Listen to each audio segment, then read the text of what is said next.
It is time again for a Medical Monday on E-Radio. Good morning to you and welcome. Dr. Dylan Joseph joins us as always on a Monday morning around this time at 10 o'clock. Dr. Joseph, very good morning to you. Very good morning to yourself, Leon. Hope you had a good weekend and looking forward to another good week in the Southern Cape. Yes, I had a good weekend, thank you. I hope you also did. And looking forward to a shorter week because this Friday is a public holiday and next Monday. And Correct. It's Easter time. Absolutely. Time to Easter hide the weekend, eggs. Yes. Yeah. Absolutely. So today's theme on Medical Monday is, so I've had cataract surgery and would like better vision. So we're going to ask a few questions. The first question being, is there anything one can do to help me still be spectacle independent after cataract surgery? That's a very good question, and I think it's multifaceted, the answer. But in trying to summarize it, when we calculate the lens strength needed to implant in the eye, that's very accurate. But there's a number of variables that occur after surgery, and that's got to do with your healing. And that we call the effective lens position. So where is that lens that we implant in your eye? Where is it going to come to rest to make sure that for the dimensions of your eye and the power that we've calculated in the lens strength, that it's going to focus the light rays at exactly the right spot at the back of the eye that we want it?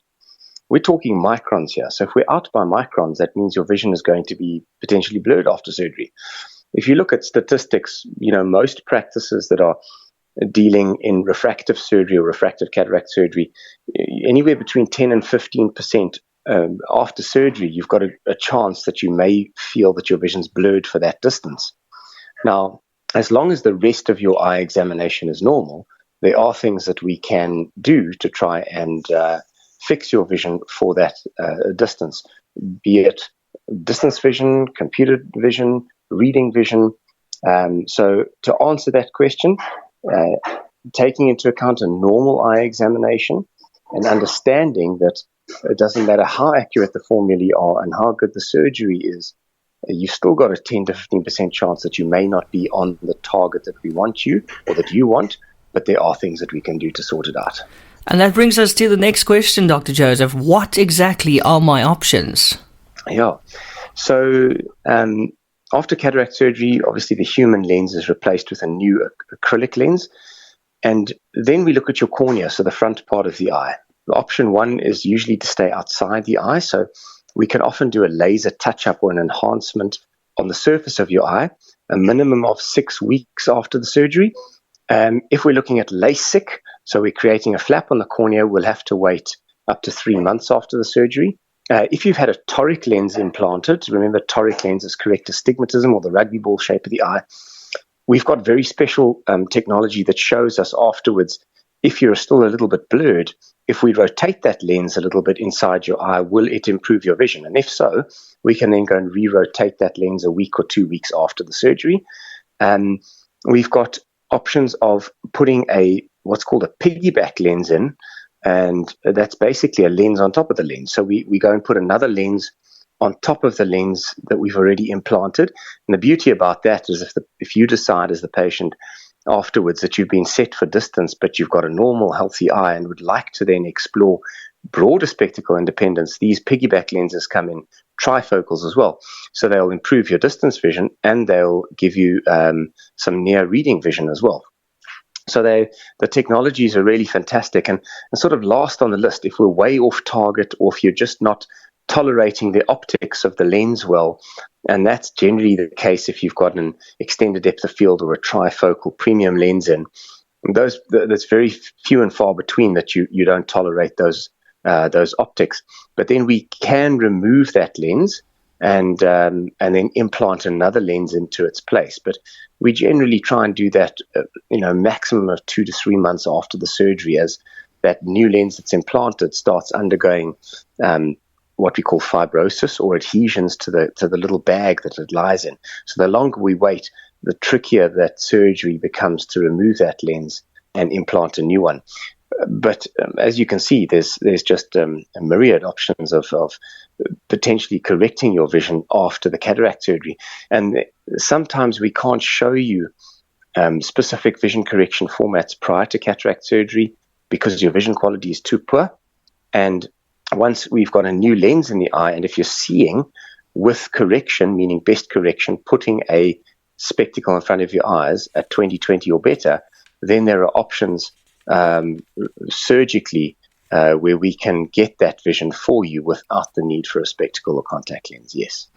Okay, thank you, Dr. Joseph. The next thing I want to do is some myth busting. Are you ready for some myth busting? Yes. Okay. Absolutely. So some people seem to believe that once they've had cataract surgery, nothing can be done and they need to go back into glasses or contacts. How true is it? I think we've just busted that in the last 5 to 10 minutes. Yeah.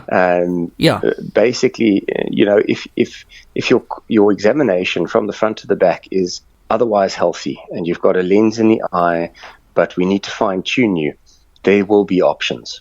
So, if you're happy going back into specs or contact lenses, fantastic. But if you're wanting to explore those options, then let's look at them. And there's often a number of different options available that could suit you. We've just got to find the one that suits you best. So absolutely myth busted. If there's people out there that believe they've had cataract surgery and they're not seeing well, obviously depending on a thorough examination, because there are a number of other things that can go wrong in the eye, at the back of the eye, for instance, macular degeneration, glaucoma,